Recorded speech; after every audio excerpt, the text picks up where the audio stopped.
आप कहाँ से बोल रहे हैं जी? हेलो। हेलो, काली कुनुबा फोन कर नंबर पा। नहीं, मैं तो हूँ पंजाबी मैडम जी, आपकी भाषा को समझूंगा।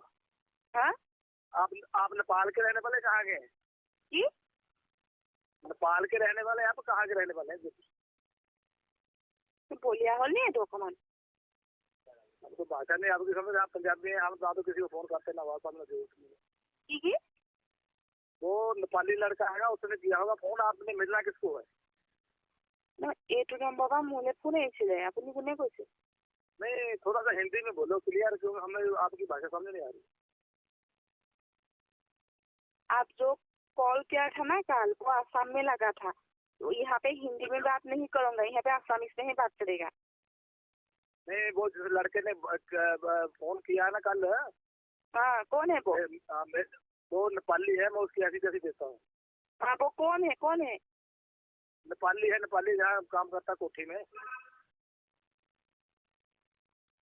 उस आपको बोला